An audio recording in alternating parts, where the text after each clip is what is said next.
किसान साथियों राम राम। आशा और उम्मीद करता हूं कि आप सब ठीक ठाक होंगे।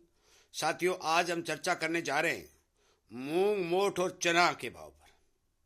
साथियों, पिछले दिनों जो अच्छी तेजी चली थी और उस तेजी को देखते हुए बहुत से किसान भाइयों के घरों के अंदर मूंग, मोठ और कुछ हद तक चना जो रुक गया, और उन किसानों को अब चिंता बनी हुई है कि हम मूंग, मोठ और चना में अब क्या करें। साथियों, जो बाजार से इनपुट निकल के आ रहे हैं और क्यों निकल के आ रहे हैं मैं आपको समझाने की कोशिश करूंगा, और हर तरह की जो जानकारी मेरे पास पहुंचती है वो सच्ची और सटीक मैं आप तक पहुंचाने की पूरी कोशिश करता हूं।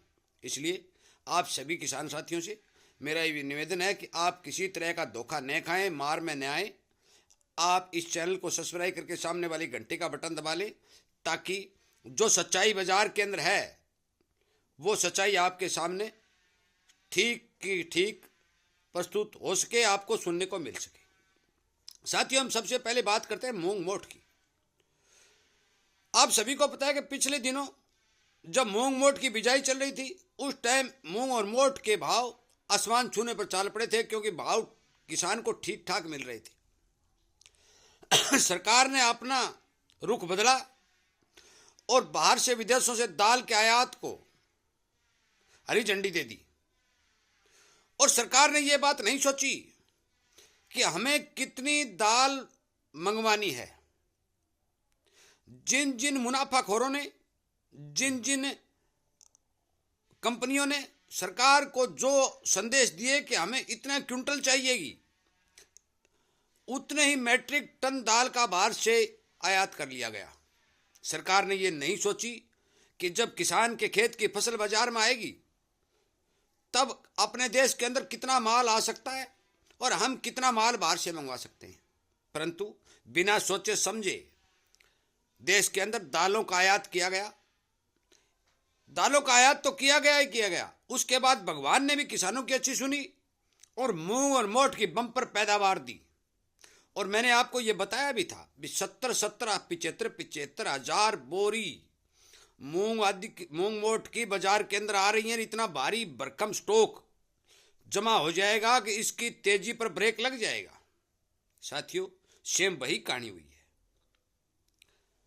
हमारे देश में बम्पर पैदावार का होना तो इतना इंपोर्ट नहीं डालता। यदि सरकार नियमित रूप से जरूरत के हिसाब से आयात करती तो मान के चलो कि किसानों को एमएसपी से 150 रुपए ऊपर के दाम मिलते। परंतु जब भी सरकार कोई फैसला लेती है तो अंधाधुंध सामान मंगा करके देश के अंदर खड़ा कर देती है।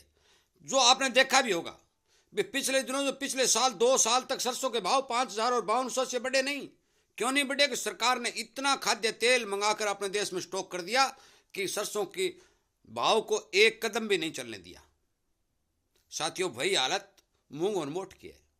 मैं आपको बता देना चाहता हूं कि मुझे नहीं लगता कि किसी तरह की, मुझे क्या, मेरे जितने भी जानकार हैं वो सभी ये बात मान रहे हैं कि हमें मौके पर कतई लगता नहीं कि मूंग और मोठ के अंदर कोई तेजी बनेगी। नजदीक में तेजी नहीं बनेगी। आगे 2, 4, 5 महीने बाद मैं कुछ नहीं कह सकता। अब बात कर लेते हैं चने की। साथियों, ऑस्ट्रेलिया का चना बाजार में भरपूर मात्रा से आया। भारत के अंदर पीली मटर का भी आयात भरपूर मात्रा में किया गया, और उस आयात के चलते पीली दाल का भरपूर स्टॉक देश के अंदर मौजूद हो गया।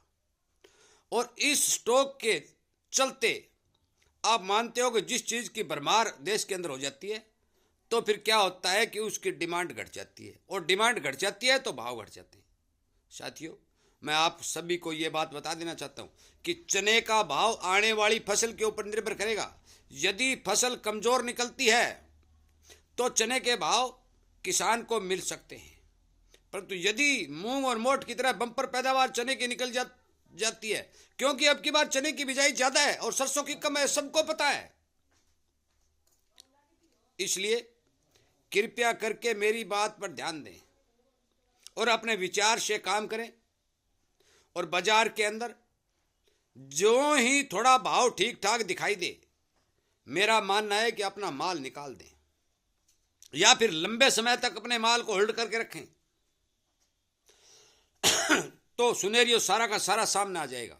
दालों की जरूरत देश के अंदर बहुत है, डिमांड बहुत ज्यादा है, परंतु स्टॉक कितना है और डिमांड के चलते स्टॉक कितना घट सकता है, इस बात का तो पता समय पर ही चलता है। पहले इस बात का आकलन नहीं किया जा सकता। इसलिए लंबे समय के लिए तो मैं कुछ नहीं कह सकता, परंतु नजदीक में मूंग, मोठ और चना के अंदर मुझे कतई कोई तेजी की संभावना नहीं लगती। कृपया करके मेरी बात पर ध्यान दें। हर किसान तक इस वीडियो को शेयर करें और इसी तरह की जानकारी आपको मिलती रहे तो आप इस चैनल के साथ जुड़ करके इन जानकारियों का लाभ उठाएं। मेरी बात को इग्नोर न करें, चैनल को सपोर्ट करें। किसान हित में काम करने के लिए ज़्यादा से ज़्यादा किसानों को सावधान और सचेत करें, क्योंकि मैं इस चैनल के ऊपर किसान की हर समस्या, चाहे रोग, बीमारी, भाव आदि जो भी मैं जानता हूँ, मेरे अनुभव के हिसाब से विशेषज्ञों से राय और मशवरा कर करके किसान तक पहुंचाने की भरपूर कोशिश करता हूं। किसान को जागरूक करने की भी भरपूर कोशिश करता हूं। चाहे मेरे एक एक वीडियो आप उठाकर देख लीजिए।